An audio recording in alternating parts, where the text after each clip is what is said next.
To order. First, we'll start with roll call. Sean Taylor. Here.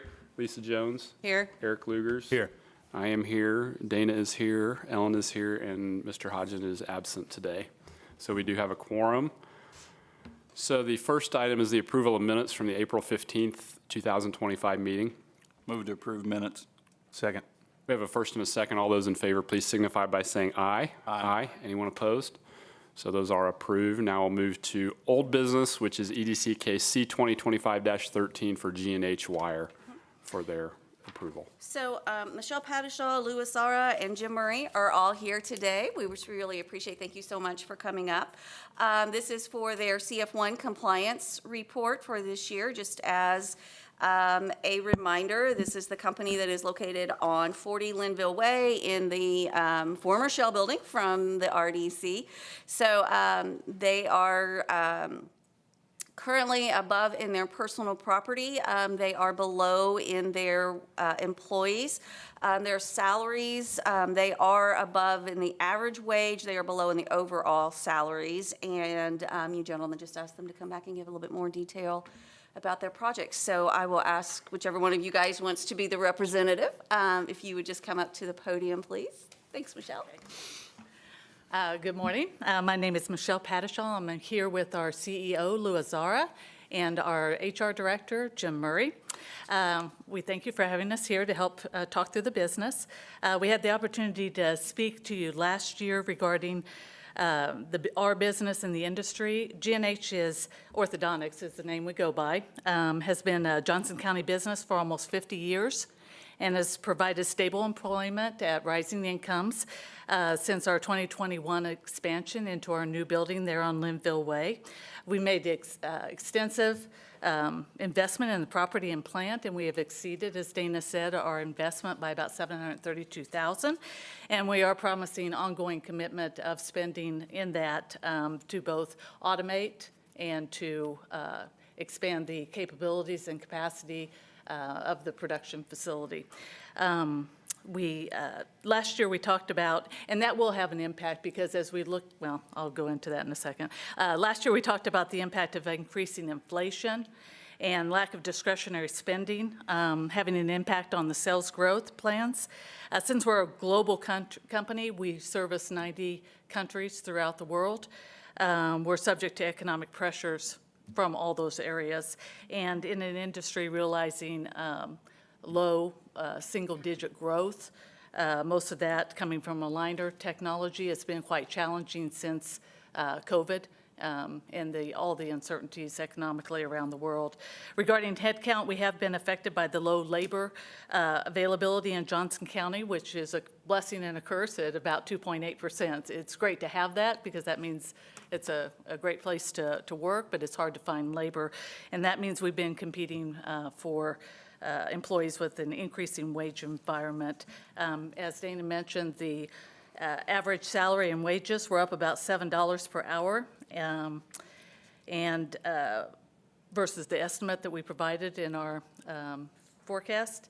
And with the remote job market, 38% of our employees are outside of Indiana, either as salary or contract workers. So that has an impact. It's the remote piece of it has really, the remote aspect, I guess, of employment has really changed the availability and the going where the talent lies to get the best options for us. So what are our plans with the headcount?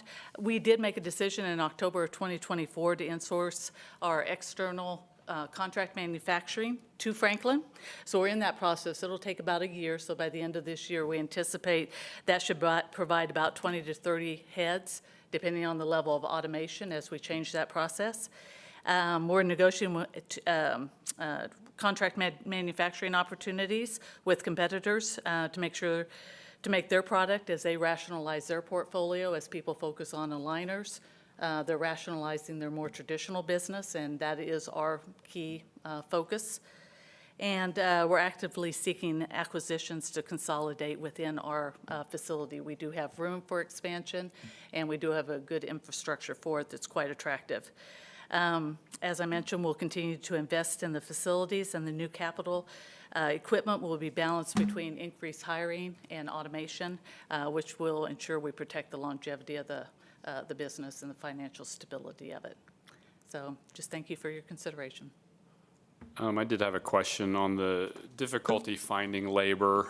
Could you kind of describe the skill level of employees that you're looking to hire when you do have openings? Yeah, so this is pretty, yeah, semi-skilled. It is entry level. What's good, we try to be the employer of choice by having a clean, brightly lit facility, good wages, good hours, et cetera. But it is still competing with what has now become, the Culvers paying $20 an hour, right? So it's hard to find that balance. And then with the automotive companies around us, we can be favored because we have a better environment, but it is still, we see a lot of churn as people jump from job to job. That has gone down quite a bit from 21, where there were, there's a lot of incentives and bonuses to move, but it still is recurring for us quite a bit, so. Okay. as Any other questions? Yeah, I just had a couple questions. I wasn't on the EDC in '21. First question would be, how many employees did you have at that time working in the Franklin facility? And then of the current staffing, do you have a breakdown of how many work locally and then how many work out of state? I know you said 38%. Yeah, so So- 126 in-state and 38 out-of-state. Okay. And I don't think it was too much different in 21, truthfully, in the facilities. We just worked, we had 3 shifts in a smaller facility. So just to clarify, the 126 employees that you list on here are just your Indiana? Indiana. Okay, Yeah. thank you. So there hasn't been any new hires since the abatement approval? There has been, as far as direct hourly workers, not so much, and there has been many new hires, but most of them have been out of state since 21, as everybody's been more remote and wanting to kind of stay where they're at, and because we can be flexible with that, a lot of the salary opportunities are outside of the state. So with the investment in personal property, does current staff operate that equipment then? They do. Or was there a plan to add the 116 to operate that equipment? Yeah, and and as I said, it's a little bit of a balance between automation. So as we add the equipment, you try to make it something that's not so manual, which was, a lot of our processes are very manual. And so moving away from that in order to churn out more material and also make it more ergonomic, I think, for employees, automating that is helpful because it is extremely manual. And I think we understand that automation is part of it. Yeah, It's So how we're you trying to become balance efficient, it. and that's Yeah. how you make a product cheaper potentially without sacrificing quality.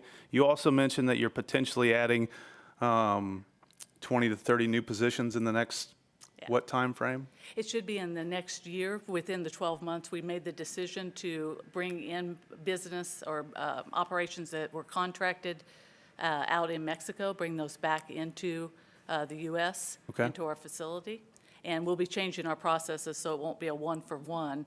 They probably have 50, so it'll be around 20, because we'll automate some of those processes that they do now in order to make sure that it's economically feasible. So this time next year, we should see that number increase then. You see the number increase. Okay. So you plan on those new hires being on site? Yes, Okay. they would be for operations Okay, great. and distribution, yeah.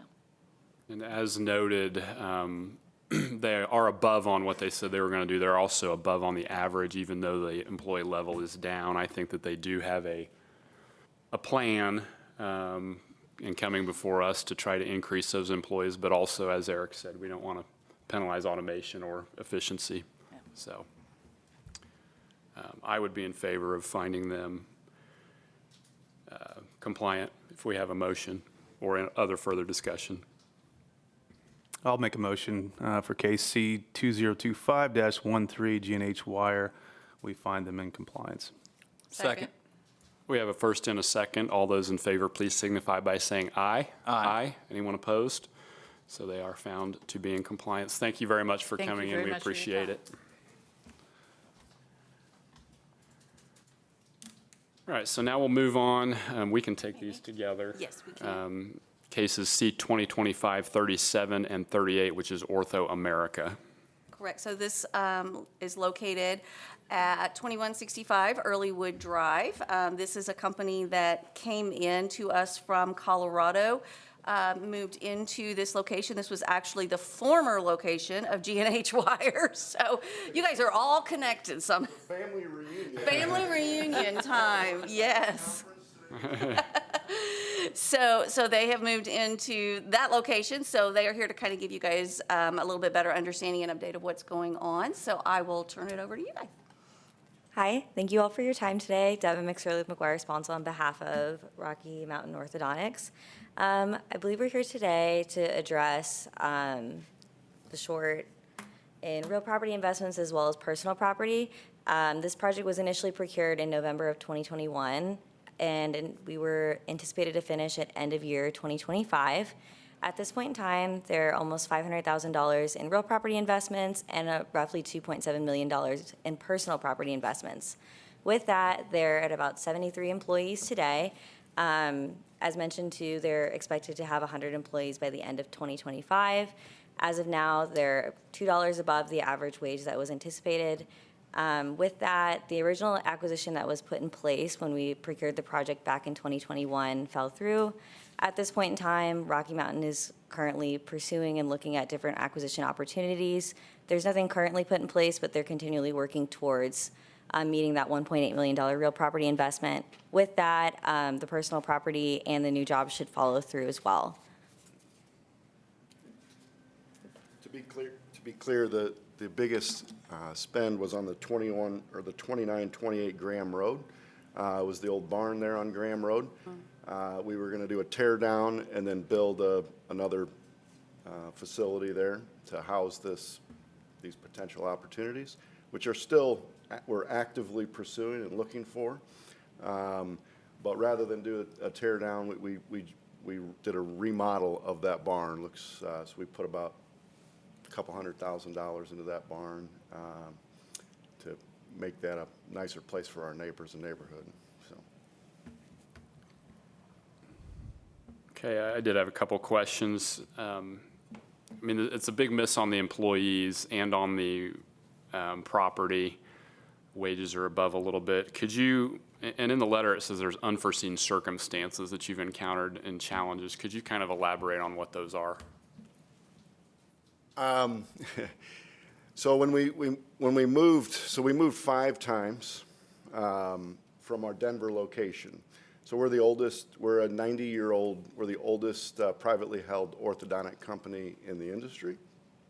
And we moved 5 different times. We moved once from downtown Denver to another location just outside of Denver, Greenwood, Franklin.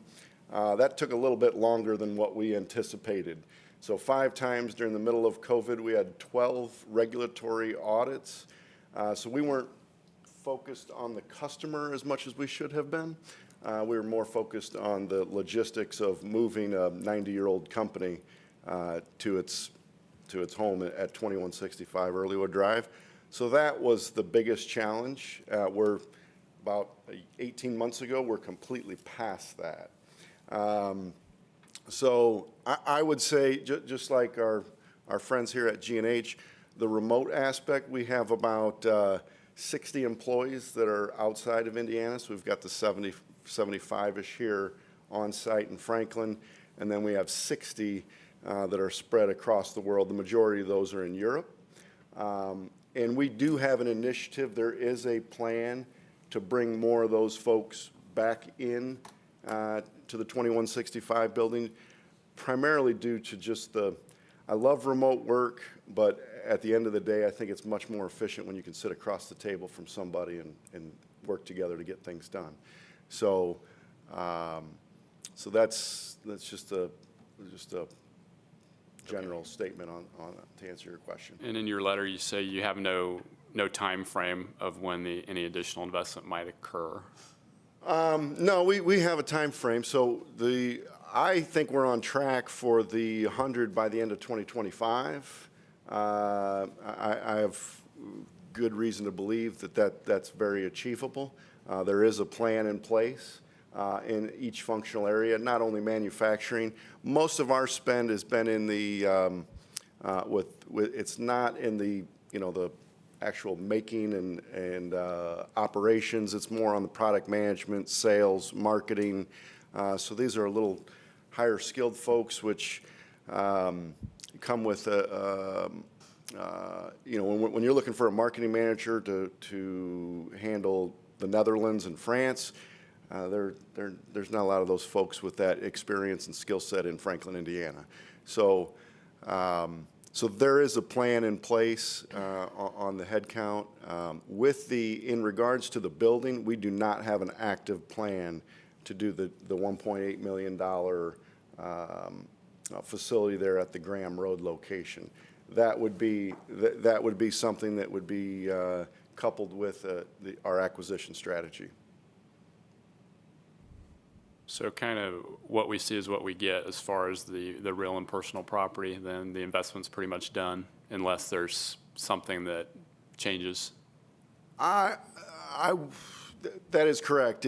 But we are actively looking at investments and wanting to grow the portfolio and the product line, and we've shown the last 4 years that we're willing and capable of doing that. Yes. Okay.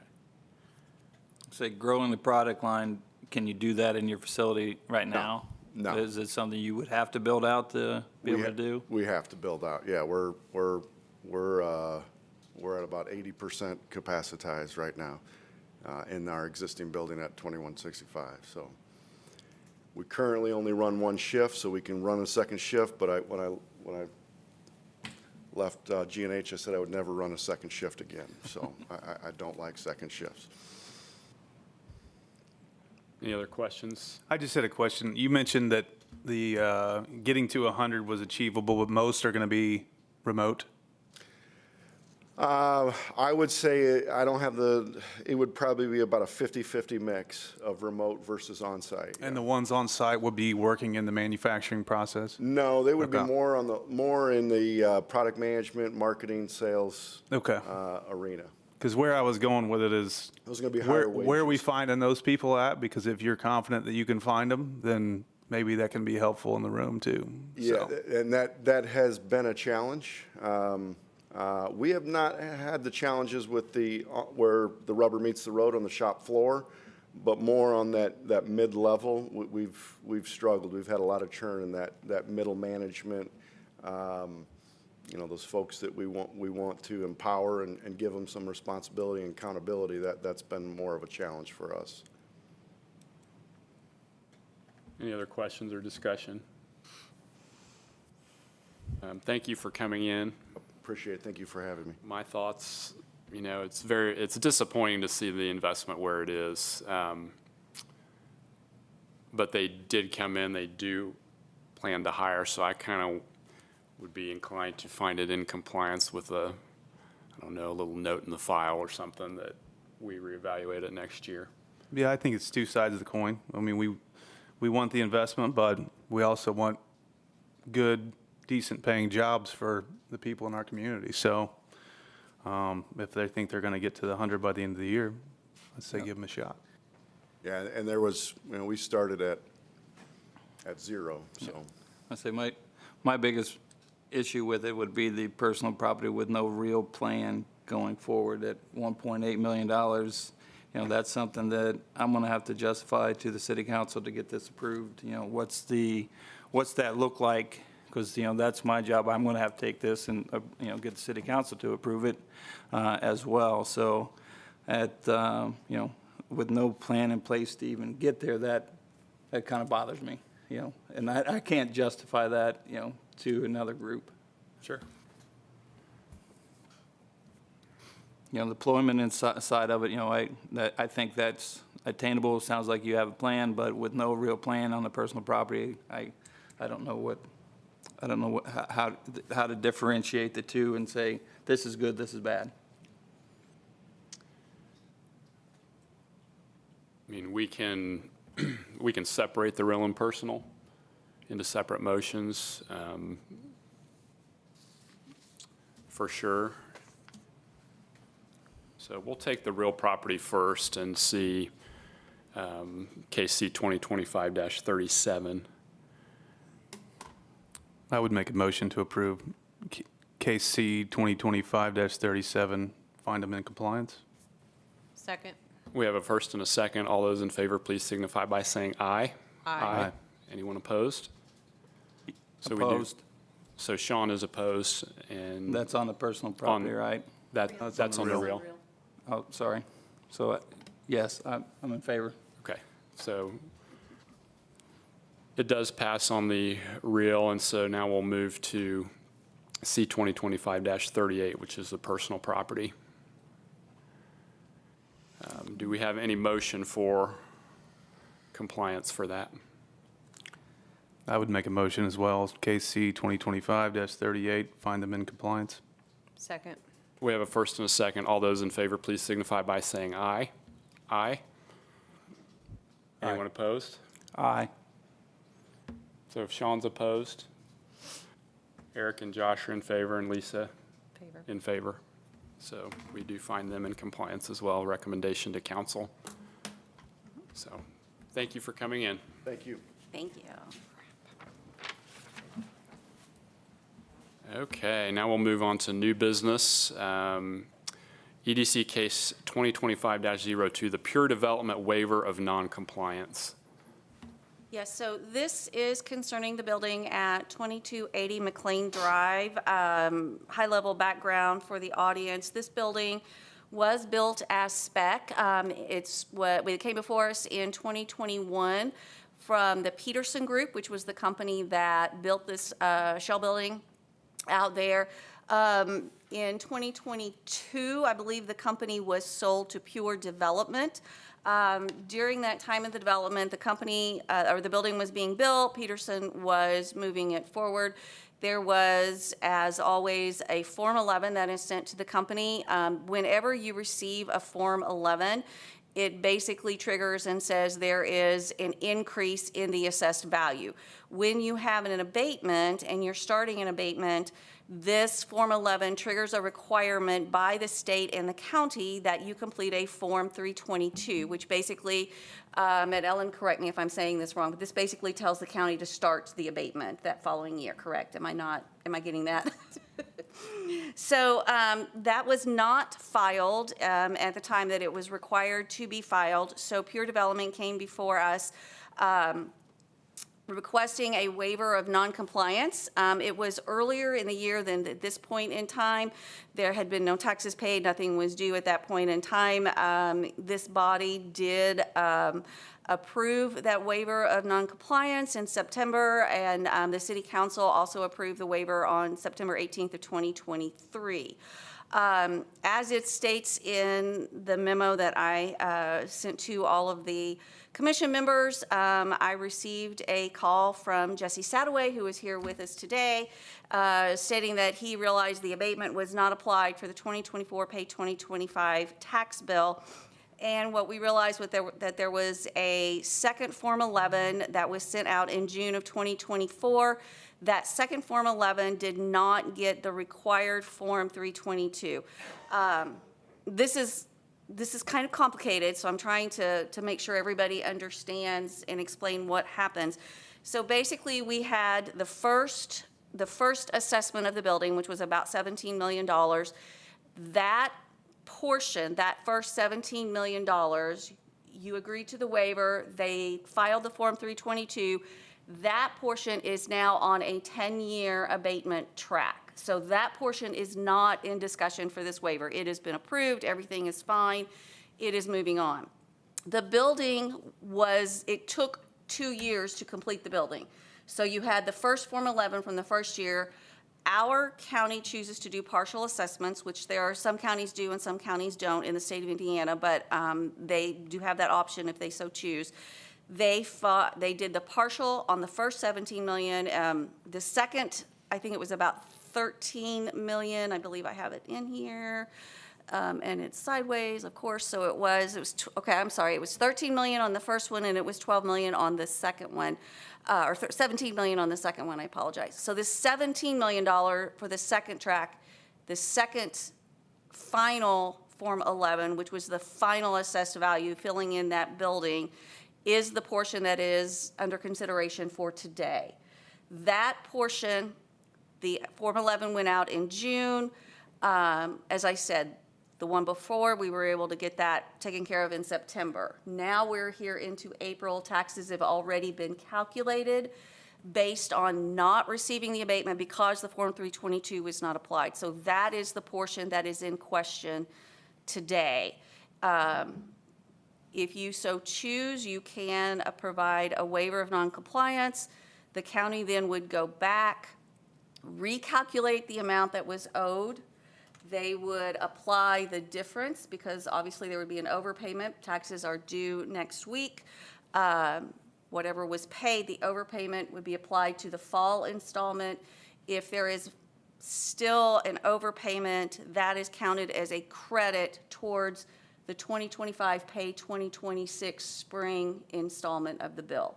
So that's kind of where it makes things a little bit complicated, trying to figure that portion of it out. So the options that you do have before you is approving the waiver. You can choose not to approve the waiver for this year, and everything would stay as it was. They have since submitted the Form 322. That would be applied to next year. The abatement would start in its second year next year for this portion, just for this portion. So they would lose the first year, they could still get the second year, or you can approve the waiver, and then all the people that do math much better than I do would calculate all of that out. Ellen, is there anything else? Have I I don't think so. Good job. If you would, just briefly describe the process for notification on these for us, Dana. So these come out every year. They, the county has to have them out. I received one for my house this past April, so I'm sure a lot of you folks did as well. Anytime there's an increase in assessed value, the Forms 11s come out. They come out every spring. They are also now on the website through Beacon, so you can go on there and find them as well. But they are mailed every spring to the companies, so when there is this increase. The Form 322s, as I said, are required to get the abatement started. So at the beginning, you're always told that there is an abatement. The county and I, trying to help companies as much as we can, they usually let me know and say, hey, heads up, we're going to need a Form 322. I try to email the companies, which I did back last June, and evidently the person that I emailed was no longer there, so they did not receive my email. I did not get a bounce back, so I did not know that they did not receive it. And then honestly, there comes a point where it's in the company's hands at that point. Isn't that what happened the first time, too? That is exactly what happened the Well, first time. and I would add Dana's being very gracious, but neither this commission nor Dana nor any staff person at the county or the city has any obligation to give people reminders. It's the company's responsibility, and Dana and the county work with people to be helpful and to try to avoid this situation where a recalculation has to be done because it's burdensome on everyone. Yep, thank you. Okay, so do you have anything you'd like to say? You know, we're in this position because of us. That's, so I first completely acknowledge that. Eric, Josh, Ellen, Dana. Dana's been fantastic. It's you guys have done more than enough. The reason the first bounce back didn't come, we were under a litigation hold. That was our old general counsel. All of her emails were being trapped for litigation. It's a comedy of errors to some degree. We were in the midst of a move, I think, when the mailing probably came, never got forwarded to our new address. We internally weren't thinking about a new Form 322. We thought the original Form 322 got us where we needed to be, so we weren't actively looking for it. So there was a lot going on. I mean, these are excuses, right? But at the end of the day, we acknowledge that Dana's, you know, your team has helped, and we are here because of, you know, a couple of issues where we fumbled the ball. How large is your company as far as the number of people that may touch something like this? Probably 4. The general counsel would be me and Tyler and our team, and then the general counsel was a department of 1. We run that litigation hold, so she had left, so all of her emails were being trapped. So it's not I mean, in total, Josh, our company has about 25 people. But our group's really good with the mail. I mean, when we get the mail, our admin gets it. If it was something like this, it would have came to somebody's desk. We're still getting mail from our move that's kind of shown up. So that would have came across if we had received it. But yeah, we're a small group. Do you have any When was your questions? move? When was your move again? It was, Tyler, middle of summer? Yeah, June of 20. Yeah, 24. yeah. Now, I guess, just looking online, I was doing a little research on your company. I guess you're a part of a much bigger, larger scale, right? Are you with, buildings like this in Nevada, Colorado, Georgia, all over the country, correct? Yeah, Sean, absolutely. So we're a small company, but we do developments all across the country. I think last year our volume might have been 500 million. So we do a lot of projects. I will say this is our only project that has an abatement. So our history and knowledge of this is not quite as strong. Obviously, we're getting a lot stronger today and through this process, but this is our only building that we've gone through this with. Typically, we're building it for a client, so an Amazon, a Boston Scientific, somebody of that ilk, and all the economic development is going directly through the client. This is a spec development that we brought. I will say it's a bit of a tough environment right now because we're competing with Mount Comfort and some other areas, but we're happy to report we have 33% of it leased. Johnson Controls, I think more than 50 employees. We have several RFPs that have come through, some of them manufacturing, some others. And the reason it's competitive is because of the abatement. I mean, we're really in a competitive environment right now, so. Any other questions? Yeah, what capacity is the building at now? then? 33%. 33%? Yeah, and so, yes, so 33%, but the size of the building makes it such that 67% left is a pretty nice size, so that's good. That plays in our favor. The labor force in Franklin plays in the favor for a lot of this building type, manufacturing, distribution, so that's good. But we still are in a fight with whether it's Mount Comfort, Greenwood, that whole area where people are looking to come. So the abatement's very important. And we have paid the first installment of the tax bill. We paid that last week. I paid the full amount because I didn't want to create more of a kerfuffle and hold it and have any more issues. So I do want to note that, and I'm not going to skip ahead here, but they do have another abatement request in front of us today. And on that abatement request, they are not amenable to the EDC fees. And that's something that stuck out to me in my evaluation of it. Dana, the city's position on this is just no staff recommendation. The city has no staff recommendation. Okay. My biggest thing is this is the second time around. So, we gave the waiver of noncompliance last year with the, very similar story. So I just, I understand, but this is I don't know total what the total savings was, but if my math was right, it was around $250,000 in taxes. So, I mean, as me as a, business person, I would know where that $250,000 is. If I'm going to be given, a free $250,000, I'm going to figure it out. I kind of thought on my, just a personal level, I mean, I pay my property taxes in May and November, whether I get the letter or not. I mean, I know I got to go pay them. So, any other comments, questions? Sean, from the council's perspective, do you have any other thoughts other than what you've Yeah, I mean, expressed? I just don't see this coming through the council, and changing it, I would say this would be denied. That first year would be denied, they pay the taxes and, move forward as good stewards going forward, and then you're working on the last 9 years of your abatement, if I'm correct, Dana. Correct. And then, ultimately, if, something happens down the line, then, hopefully everything's good and things are paid on time and all the forms are in and we're no issues. Any other thoughts, discussion? I'd agree. Okay, I would agree as well. So from a motion perspective, do we need to do anything, or do we just have to? Yeah, go ahead and make a motion to not waive the compliance. Do we have a motion? I make a motion on KC 202502, Pure Development, to not waive the non-compliance waiver. Second. We have a first and a second. All those in favor, please signify by saying aye. Aye. Anyone opposed? So we do not grant the waiver, but appreciate you coming in. Thank you. Thanks. And Jesse, this portion will be heard Monday night at the city council. So you are welcome and encouraged to attend that and certainly have an opportunity to speak there. Okay. And Dana, I'll get with you about the next year, if there's any, Absolutely, make sure that I've got the paperwork right for the following year. absolutely.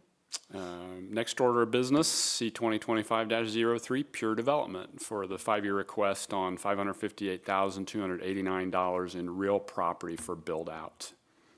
Correct. So as Jesse said, this is it's for the northern portion of this building. The southern portion, the third of that is the portion that has been built out already and has a tenant that is, I think, almost moving in, if not moved in yet. That they Yeah, had no, quite a bit- exactly, yep. Yeah, they're pretty close to being completed. So they have come before us making a request on this building. Because this is considered spec, they do not have any jobs or wage information for this because they do not know who is going to be moving into this building. The building is obviously already in an ERA, so we do not have to worry about that portion of it as well. And they are not amenable to the economic development fees. So Jesse, if you want to just kind of give an overview of what this is and the purpose of this project, that'd be Sure. great. So it's the same building, it's a demising wall, so the demising wall allows for multi-tenants. So that's why we're making the additional investment at this point. You don't demise the building before, you have tenants and you know what you're gonna need. There could have been a situation where the building would be completely leased by one tenant. So this wasn't in the original budget, so this is why we're coming back to ask for this additional abatement. Could you give your thoughts on why you're not amenable to the EDC fee? To be honest with you, I would need to understand what we clicked on the form to say that we were not amenable to it. It just comes down at the end of your application. It asks if this is something as part of your support of the community and community development. Actually, we are going to be having a discussion on the grants for the EDC. We have 3 nonprofits here. The EDC fees are essentially collected on the savings. It's 2% for real property, 5% of personal property. So it is the yearly savings, 2% of that would go into this fund, and then every year, the EDC takes those funds and grants them to nonprofits working specifically in the area of economic development within the city limits of Franklin. We actually have 3 applicants here today for the 2024 pay 2025 fees. Josh, Yeah. I think we misclicked, Okay. and I would amend that form and say, yes, Okay. we're amenable to it. Any questions or discussion? Biggest thing, just looking at it, with being $500,000, the only thing I would like to possibly discuss is the length and the time on it. Going out 5 years on $500,000, I think we've kind of scaled it back a little bit, and in the past, times we've been more in the three range versus 5 on that $500,000. We just had multiple companies come through in that, in that range between $500,000 to $1 million looking forward, and I think that's where we've been, so. Agreed. Yep. I agree too. So first, we need to find that the findings of paragraph 5A through E have been met. I think we don't have to do that, do we? Since it's Yeah, we still have to do for the. Oh, we do after We that? do. Okay. For the abatement findings for the real property, 5A through E have been met. Do we have a motion?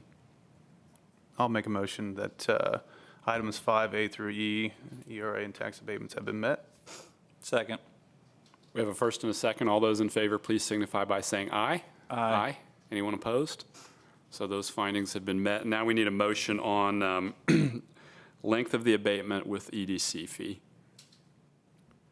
I'll make a motion that we find case EDC 2025-03 for Pure Development Real Estate in compliance, subject to a 3-year tax abatement and with an EDC fee. I'd second that. We have a first and a second. All those in favor, please signify by saying aye. Aye. Anyone opposed? So we do grant the abatement for 3 years. Thank you. Thank you. Thank you. All right. Next order of new business is the EDC fee grant applications. Dana, could you give us the amount that we have this year? Yes, this was our largest amount that we have had to date. It was pretty exciting to see these come about. We have $107,000 coming forward, specifically $107,679.08.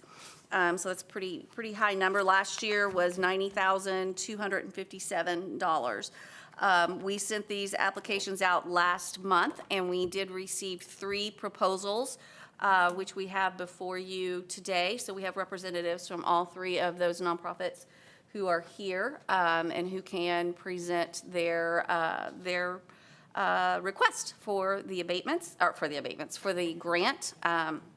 The first one that we have is the Franklin Chamber Foundation. So Rosie Chambers is here, so take it away, Rosie. Good morning. Rosie Chambers. I represent the Franklin Chamber of Commerce, also the Franklin Chamber Foundation. So the foundation is applying for, or has applied for this grant for a couple reasons. I wanted to share why the foundation. It's mainly because it's a C3, so that helps us give grants out to help our businesses. It's also because the Franklin Chamber Foundation is not tied in any way to membership like the Franklin Chamber is. So we're asking to continue our partnership with the Capacity Building Grant Program. We're asking for $25,000 so we can then turn around and give those funds to businesses for their capacity building projects. A small business that is 10 or fewer full-time employees that's in the 46131 zip code. We'd like to change it up a little bit. So in the past years, of course, you probably, I think all of you know, you were all part of that. We've had 2 grants worth of $30,000 each. So we've been able to give $60,000 to our small businesses to help them grow and strengthen their business. This year, what we want to do is up that a little bit with, we're requesting $25,000 to fund 5 $5,000 capacity building grants. In the past, it's been $2,500 capacity building. We thought this way would obviously have a much stronger impact on our businesses. Can you explain your vetting, how you vet the businesses? Right. We have an application that looks for, we have a rubric that is scored for sustainability, for community support, for innovation, for, several different things I don't have memorized. The Franklin Chamber Board and we also work with Discover Downtown Franklin. Danny has been part of that process to help us go through the applications. Also, I asked a member of EDC to be part of that as well, and Eric has served on that committee for the past 2 years. We look through every application and then determine what projects make sense and what projects are truly capacity building and not just an emergency fund or to get them through salaries and those kinds of things. And then you have a follow-up to confirm that they did spend the money on? Yes, we ask for a letter of impact, a statement of impact, to show how they've used the money, and so far we've been pretty successful with those businesses. Nearly all of them have come through with their projects.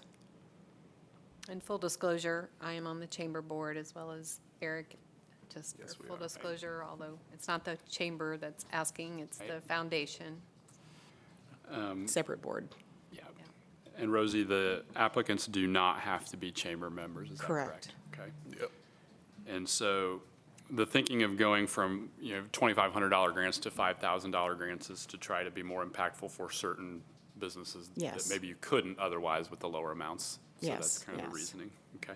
We also look for longevity as one of our ticks too. We want to make sure that it's, a business that maybe it's not for a startup. It is for those who really want to be impactful with our community. Gotcha.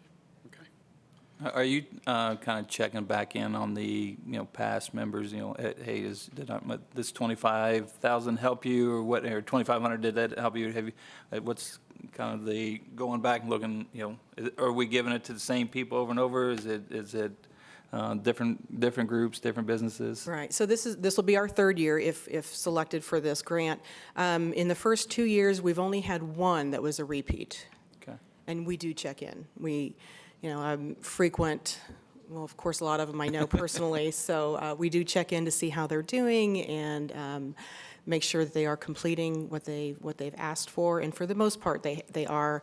And I think we've been able to help several of them really grow. And almost all of them I think we've done 25 businesses, I believe all of them, but maybe one or two are still in business. And just to note, Rosie does invite us to come and look at the awarding of the grants, and so the businesses can talk, so we've been able to see those impact directly from the owners of those businesses as well when the grants are awarded to them. It did seem like there has been a lot of investment into growing their business as well, whether it be with marketing opportunities or new computers to develop and for efficiencies and so forth. So it's really been rewarding to see the small businesses that receive these grants and how thankful they are. And you can tell it makes a difference with most of them. You can tell. Absolutely. We get a lot of goosebumps, a couple of tears, and lots of hugs too when we let them know. It's one of my favorite days to say, oh, congratulations, your application's been approved by the committee. All right, any other questions? Thanks, Rosie. Okay, thank you. Next, we have Franklin Heritage. So yes, we have George Jemples is here today, representing FHI. So George, I'll let you take it away. Hi there. So I'm George Chimples. I'm the Director of Development and Film from Franklin Heritage. And what we're asking the EDC for is a grant to start a live event series ranging roughly from January to April of 2026. There would be a few main goals for this series. Number one would be economic development for Franklin and Johnson County. We're looking to host in January through April specifically because these are kind of down months for people coming into Franklin, for people to kind of get out and about. It's not the summer, it's not the spring. Well, it's early spring.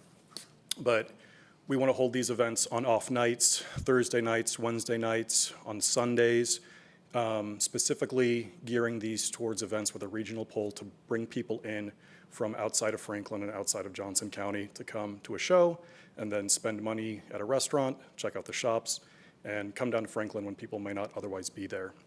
And we've got some numbers. For most of our shows, whether it's a live event or a movie, about a third, 25% to a third of the crowd are walk-ups. We don't necessarily capture their zip codes, so we don't know where they're coming from. They could be mostly local, or it could be split up like everything else. But when we're looking at the numbers that we do have zip codes for, roughly another third to a half might be from Johnson County, and about a third to 40%, depending on how it breaks, is from outside Johnson County. We see a lot of people from, Marion County, Monroe, Bartholomew, Hamilton, those kinds of areas. That's where people are coming from. So if we're talking about, a 200-person show, 250-person show, you're talking about 80 to 90 people coming down who might not otherwise be in Franklin. We also have some data looking at Marion County specifically, which is when people are coming for a show, they spend their money on their ticket, but they also spend around $38 on average, aside from the ticket price. And with people who are coming from outside, that can be around $50. I'd expect those numbers would be a little bit less for Johnson County, but still relatively high. When people are coming in for shows, they're injecting money into the community, and that's what we're looking for with this series. Another goal is to try and support local artists. So our focus would be on Hoosier acts with original content, not necessarily tribute acts or cover bands or something like that, but people who are producing original art and trying to support, those artists and give them also some income during months when touring isn't necessarily the best either. And then the third goal is affordable entertainment for people in our community. Something that the Art Craft does when we're doing movies, our adult ticket is $6, right? Our concessions are, I think our most expensive thing of popcorn is around $7 or $8. So we want to keep ticket prices for good entertainment low so that people can come and afford a show in times of, kind of economic uncertainty. I did run the numbers for if you're looking at a chain theater on a Friday night and you're looking to bring in a family of 4 and you want to get 2 adult tickets, 2 child tickets, a soda and a popcorn, you're looking at around, depending on the theater, $118, $120. If you want to come to the Art Craft and see a show, again, 2 adults, 2 kids, popcorn and soda, you're looking around $38. It's a big difference. That's our ethos. That's a goal of our organization, is to keep things affordable for the people in the area while providing quality entertainment. So the kinds of events we're trying to bring in, we would be talking about live music, concerts. We're looking at sort of bluegrass, country, blues kind of acts. We're having Crossroad Promotions will be helping us book those. We're looking at comedians. We're looking at sort of children-focused shows as well. Those would be good for like Sundays, and those would probably bring in a lot of people. We don't have a history of doing a ton of live events at the theater. That's why we're asking for the EDC to help us out kind of to get this jump-started. We have a very robust sponsorship program for our movies, but the movies have a lot less overhead than live events do. Our sponsorships usually run, on average for a film, $1,600 to $2,200 per each movie weekend. When you're talking about live events where you need to bring in sound and lights, where you've got booking fees, where you've got just a big down payment to bring in a band, you're talking about thousands of dollars. And so that's why we need support for that. But our hope is, once we get this series going, once we can prove how many people we can bring in and what kind of economic impact it has, we can then put this up for sponsorship in the future. And so then it'll be a sustainable program. And we'll say, here's our track record of live shows that we've done.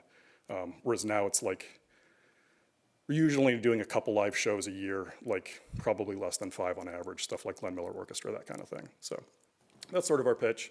So thank you for listening.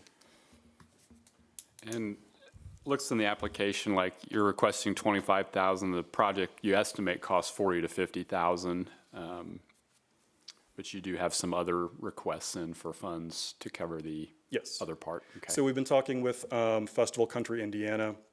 They're obviously in support of the project. They provided a letter in support because they want to bring in more live acts and things like that. It's something where we don't have the precise numbers down because what kind of acts we can bring in is really contingent on what kind of money we can raise in advance. It's hard to say.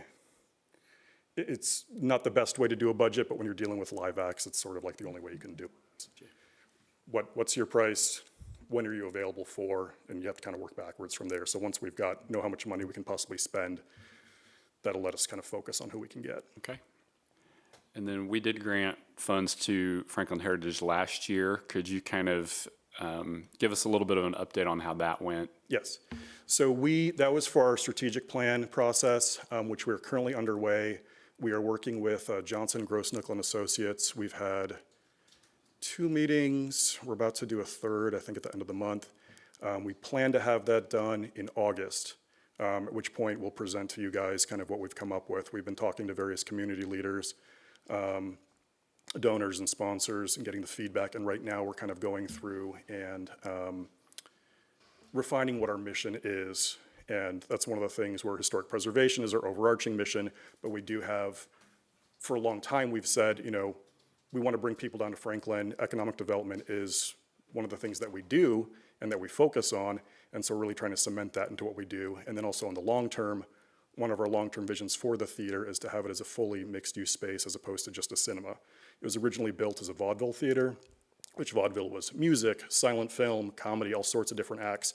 We kind of want to return it to that. Right now, we're built really well for cinema, but we don't have like the lights and the sound for, to properly present live acts. And so this is part of that process of, we got to bring in the lights and sound now, but as we show that we can support these kinds of acts, that'll help us fundraise and build and promote more of these shows in the future as part of that long-term strategic plan. That's the stuff we're talking about and then working towards right now. And I remember from last year's application, one of your goals was to have more live acts, and it looks Yes. like that's now progressing, so that's good. Yep, exactly. Any questions? I know that the condition of the facility was one of the factors that played a role in live entertainment there too. Condition, no concerns anymore? Yeah, so that goes back to, I think, 3 years ago, 2 years ago, when we had the tornado come through, and that had lifted, some of the roof up, and that had messed up the stage. So we came to the EDC then to help with getting the stage back into shape so we could just be open, which assisted on that. And then we had the strategic plan from last year. So it's sort of two things there, where that was an issue of just being open, period. And then in terms of live acts, one of the things holding us back is we don't have a lighting system. Like, our lights are above the stage and footlights pointing onto the stage. They're just simple on and off. There's no colors, there's no ability to kind of fade in and out.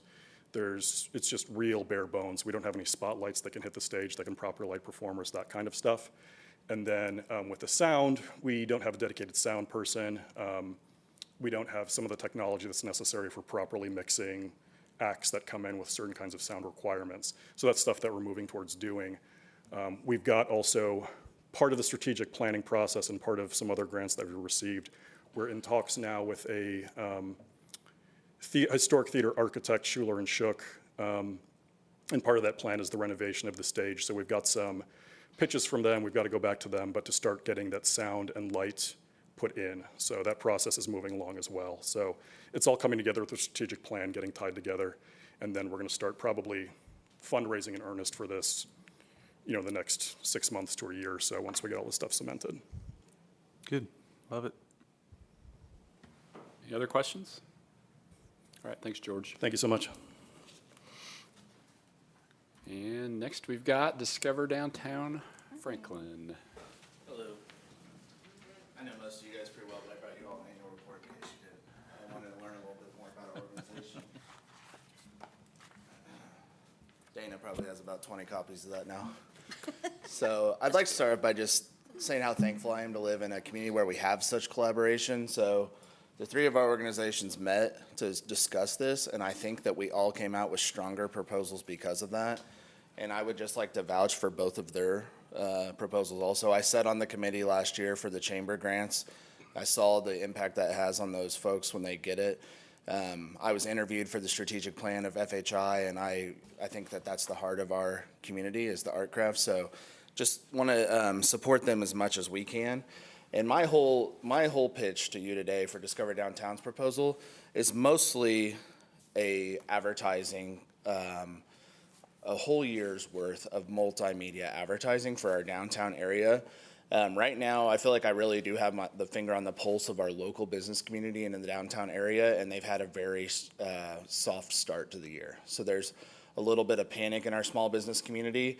And whether it's a perceived or real issue, the tariffs, the US 31 project, there's a lot of worry with them. So what I thought could best help our community is a multi-platform marketing campaign. So our ask is for $57,000. And if you look, I gave you an estimated breakdown. So I haven't ordered this yet.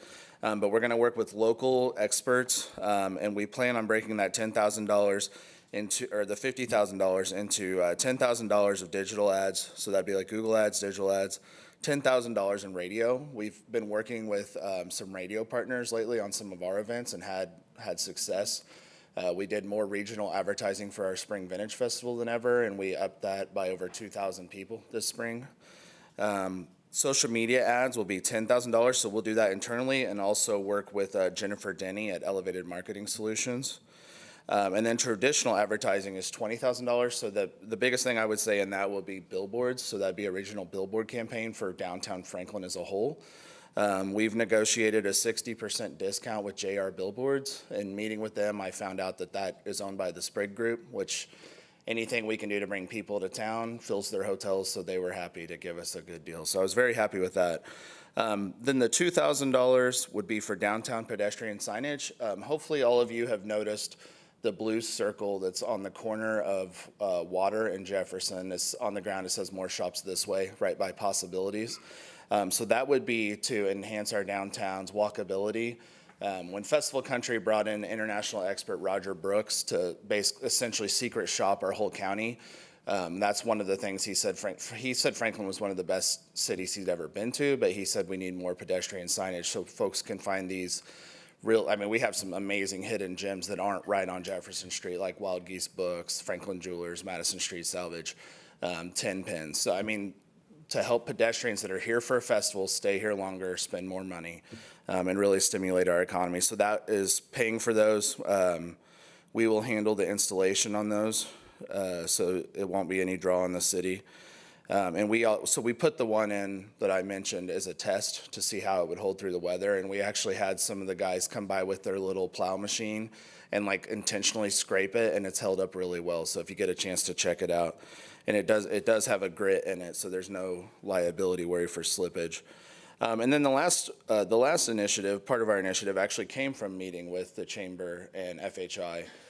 So the Chamber is working on a photography initiative to update some of their photos for their marketing, but constantly I want to do stories or tell the stories of our downtown businesses and specifically the people that run them, and we don't have that high quality graphics that go with that. So this would be we would be partnering with the Chamber on what they're already planning to do with Galbraith Photography and enhance that to where we can get some nice photos of our business owners and our downtown businesses.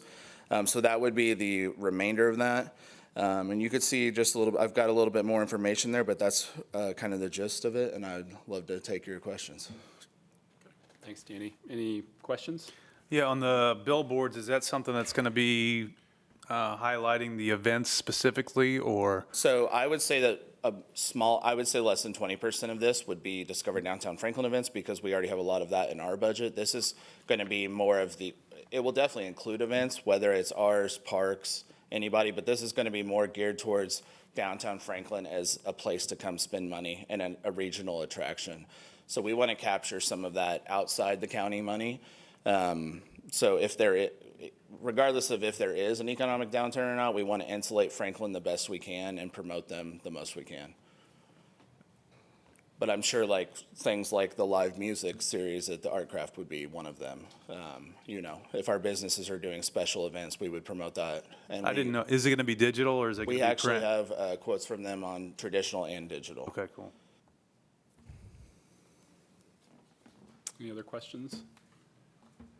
When would you anticipate kind of the time frame being of this? Is it going to be like a huge thing in the summer? Is it just going to kind of be spread out? I would anticipate to start shortly after if the grant was awarded. I'm estimating possibly about a year, so we could see. And in my application, you probably noticed I was uncertain if this would be something we would ask about again, but I would want to measure it. We have a lot of ways to measure through Festival Country has the Placer AI software, so we can really get some hard data if this is paying off or not. So I'm not sure that we would come back with an ask of this size for something the same, but maybe something that's modified or to a lesser degree. But I would assume about a year to maybe a little bit longer than a year. So if we could cover the rest of this year and most of next year, that would be wonderful. Okay. Thank you so much. Thank you very much.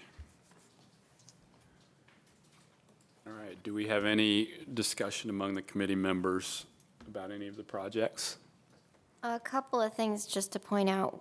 You do have one repeat project. That's 10 points of the evaluation criteria. I'm not saying you can't approve it, but just kind of to note it and maybe consider changing or adjusting the criteria for next year, because you've also got guidelines that include generally not considering a laundry list, and one is repeat funding of projects supported through prior grants. So if you want to, I would suggest you consider maybe adjusting that for next year to maybe specify not 2 years in a row or remove it, whatever you want, but just think that should be noted that you're not being arbitrary. Okay. I said, I think I had that same question for Dana because it's such a limited fund. How do we get more people involved? Not that everybody in here not doing great projects, it's just a matter, how do we make sure we're getting more and more people involved with the money as it gets bigger and bigger? Well, and from the chamber specifically, that's the way to do that. That's going to different people, Yeah. so. So I do think we should probably amend the application for next year, but that's a conversation we can have next year. Okay, so looks like we have 107,679.08. So one possibility would be to grant the $25,000 requested by the Chamber Foundation, grant the $25,000 from Franklin Heritage, and then move the balance, which would be $57,679.08 to Discover Downtown Franklin. Any thoughts or discussion or motion? I would make an motion to approve all three at those amounts. Second. We have a first and a second. All those in favor, please signify by saying aye. Aye. Aye. Anyone opposed? So it does pass. Congratulations, and thank you very much for your partnership. Yep, thank you, guys. So, any other business? It's kind of like a episode of NBC Nightly News. Exactly. On a lighter note. Yeah, exactly. Over an hour today. I'm sorry, guys. I'll try to be quicker next time. Do we have a motion to? Yes. I just want to say, I really appreciate this board, and I really appreciate the questions, because you're asking some good, hard questions that people have to come to Jesus meeting with. I appreciate it, so I just want to let you know you do a great job. Thank you. Okay. Thank you, Mr. Mayor. Motion to adjourn. Do we have a second? Second. First and a second. All those in favor, please signify by saying aye.